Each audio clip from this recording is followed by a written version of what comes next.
Customer service is dead. And that's the cold open. Why? And how do we resurrect it? What does a business need to do to make sure that they are not walking zombies in the customer service box that they need to check? How do we make sure as a business that we aren't tone deaf, that we aren't empathetic to what our customer, our consumer is actually going through when we are providing service? And it's such a fallout from the pandemic with COVID that consumers have almost been conditioned to accept bad customer service now, because demand was so high for everything that you just had to settle for what you get. What you get is what you get, because that's all we have to give you. Be thankful, be happy, move it on. Well, that has little to do with customer service. Like the supply of a thing can be whatever it is, whatever that reality is, and you still get good service. You can, and good service being defined as a friendly salutation, a listening posture, asking questions. Did I answer the questions you have? Right? It has very little to do with did I get what I was expected to buy from you, and more to do with how did I feel about this exchange. And man, we are in a weird spot as consumers and as businesses in that dynamic, providing customer service that people care about. The only thing that'll change it is people changing the buying behavior. If you're going to buy it anyways, you're rewarding bad behavior. Yeah, well, you get to choose, and you're right. It's work on the consumer to make sure that you are rewarding the business that you're giving your money to, or penalizing the business by not giving your money to them. I got a bunch of examples on this, man.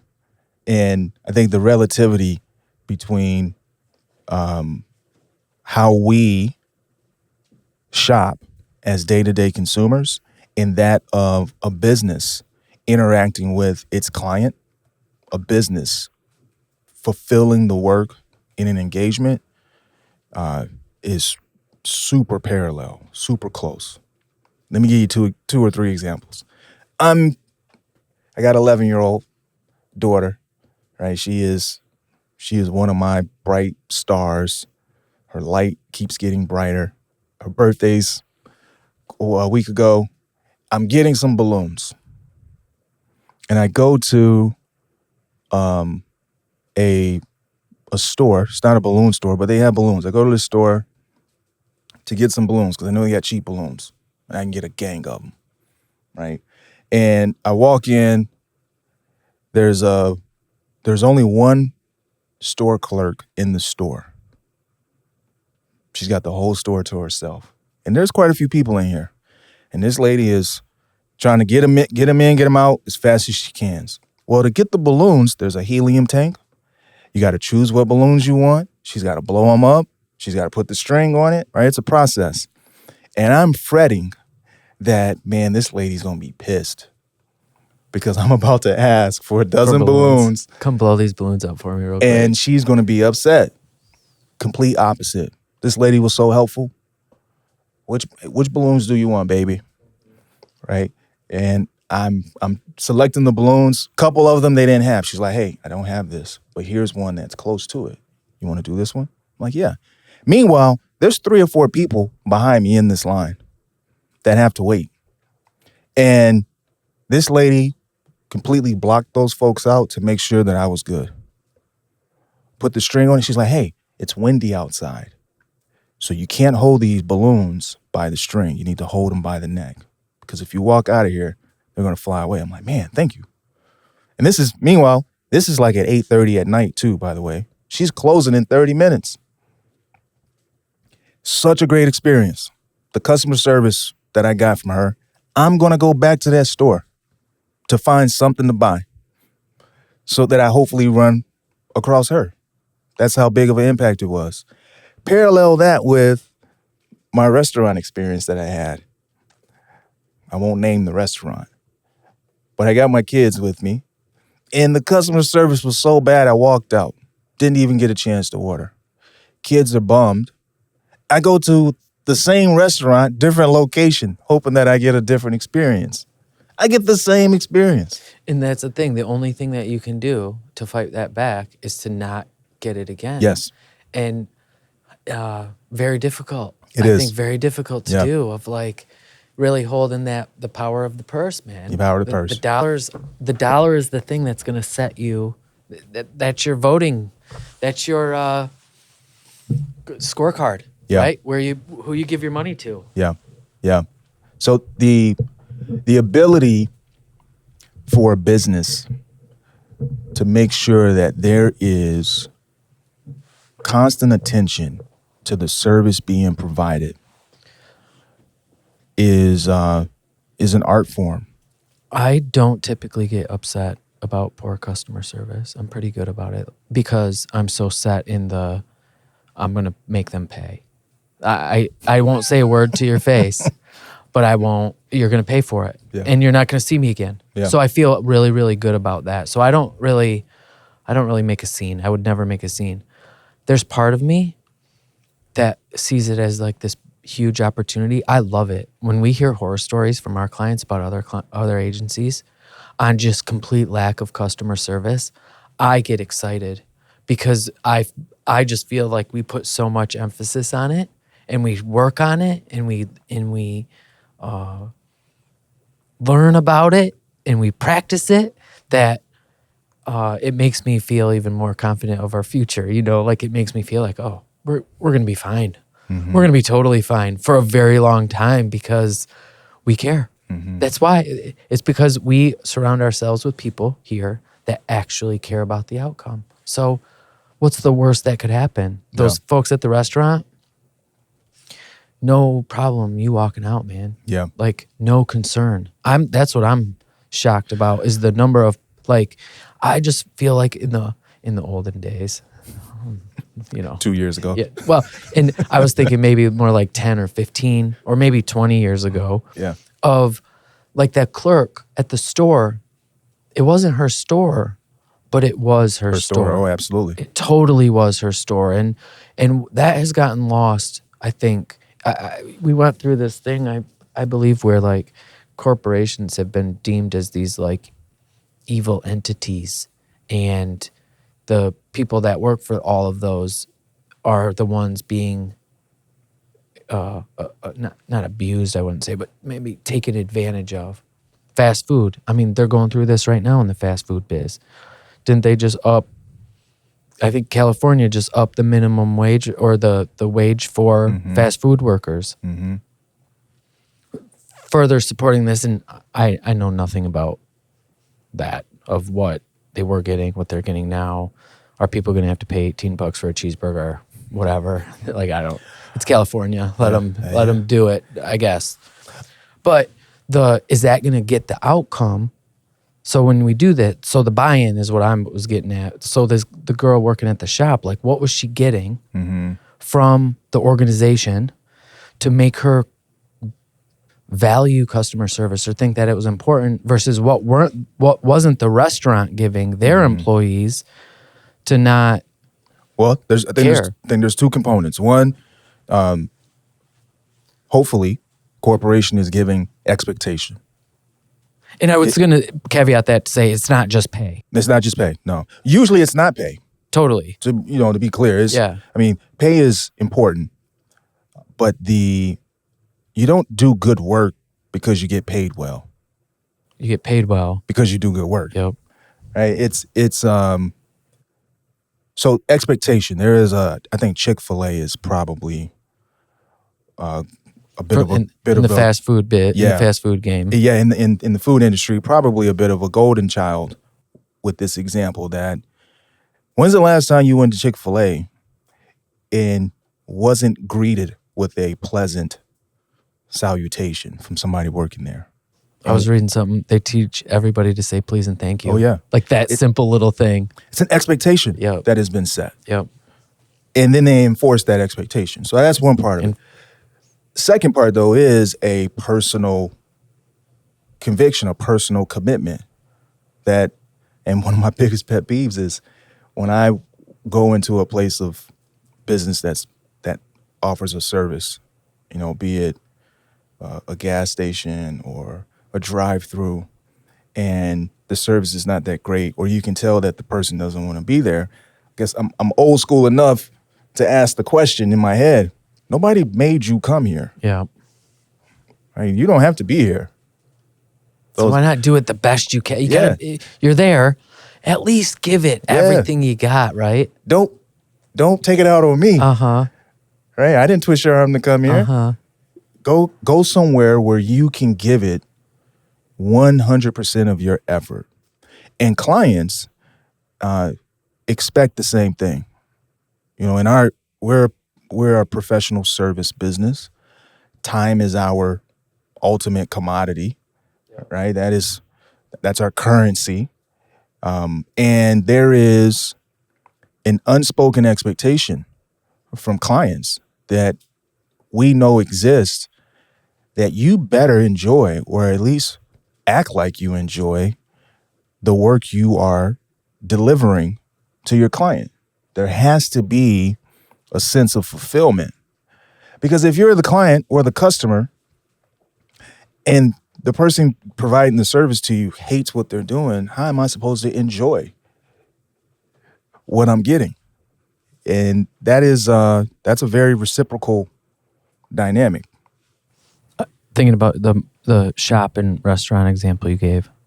The shop sounds like she wants you to come back again. Why? The guys at the restaurant sounds like they don't care if you come back again. Right. What is that? I doubt it's a profit sharing program, right? Could be. But where did we lose that? How did we lose that? And I'm with you. The COVID thing did change a little bit. I think us as buyers certainly changed our expectations. We lowered our expectations. No doubt. Drastically. No doubt. Drastically. In all capacity. Food, we're talking about food and shop, but like this is home repair. This is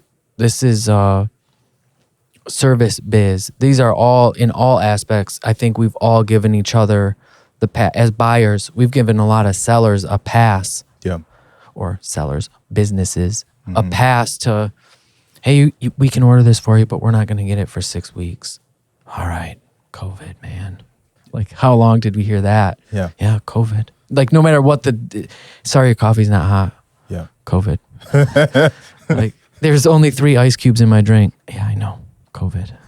Like, no matter what it was, like, everybody just used COVID. And you only had to say COVID. Yeah. That's all you had to say, COVID. And there is a distinct difference between supply and demand and customer service. Is there some correlation between the two? Okay, maybe. If you're understaffed as a business, customers are going to feel that. So that's a legitimate correlation. Causation, though. Why does your customer service suck? That has little to do with supply and demand. Yeah. You can tell someone in a very nice, constructive way, we're swamped. We're swamped, man. It's going to take you 6 weeks to get this. Here's what we're going to do to try to accommodate that delay. We're going to communicate with you. Man, before we started recording, I just got a phone call. I got fertilizing happening, right? Just signed up for this service to get it done. It's springtime. I'm skeptical about it. You know, I'm from the South. We fertilize our own grass where I come from. So I'm already skeptical about having somebody come out and do this. They came out. I wasn't home. I get the little stick in the yard saying that they came, right? And the application was done. Well, that's all I have. That's the only proof I have that they came. I just got a phone call, though. Hey, Mr. Taylor, following up. We came out yesterday. Any questions we can answer for you? Did we deliver the service to your expectation? I'm like, man, I think so. Thank you for calling. Did you have any questions? Hey, actually, I did have some questions. When can I be in place next time when you come out? Okay, this is what we're going to do. We're going to call you 24 hours before we come. We're going to call you day of. Technician's going to call you to make sure that he can meet with you and talk about any concerns you have. Now the product or the service they deliver matters that much less to Did me. you look out? Did you like walk through the yard and like get down and like see if you could see the fertilizer? No. So, you know what's interesting about that story to me? And this is so true. I think we all do this. You got home. You haven't done this before. Fertilize. You haven't paid someone to fertilize your Right. yard before. Right. You come home. The only proof that you really see is that little flag. Little So, flag hey, in the did yard. someone come by my house and just stick this flag in and now I'm getting a bill? Right. That was your mindset. As soon as that guy called you, though, now all of a sudden the flag in the yard is a thumbs up. Yep. Not a, this is all you did. Now it's a, okay, all right, this is how they work. So that one phone call, and that phone call was all of 60 seconds. Yep. That one phone call changed the trajectory of like what the narrative you would have told yourself about these guys. If you wouldn't have got that call, and if you would have had to call in and then put on with a text, some sort of like operator, yes, sir, well, this is how, you know, she's reading the script. It sounds like this was the dude that drove out. That changes everything. So customer service had nothing to do With the service being with the provided. thing. Yeah. You still didn't see the fertilizer. Exactly. But now your faith that it actually happened went up drastically because the guy called and gave you a sense that he cared about Yeah. the work that he was delivering to you. That is just, man. gold. That's that gold, is so, that's gold. That's money. Translating that or paralleling that with what we do in business and what our peers provide, that balance between the work that you're actually doing to fulfill the engagement or the contract or whatever the scope is, with that of good communication, right? We talk about proactive communication a lot here. Hey, send that email before the client emails you. Client emailed you, respond to them 4 hours or less. You owe that. They call you and you can take the call, you answer it. You can't answer it, you call them back immediately. You can't call them back immediately, you send a message saying, here's when you can expect a call from me, right? Just Those little things. Those little things to are not make clients feel uneasy for any extended period of time. Did they get my text? Did they get my call? Did they get my email yet? I don't Right. know. They haven't responded. right.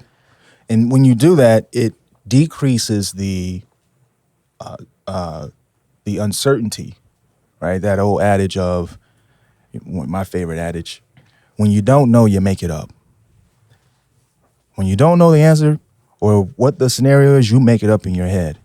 When you do that, and if it sits there long enough, it becomes truth.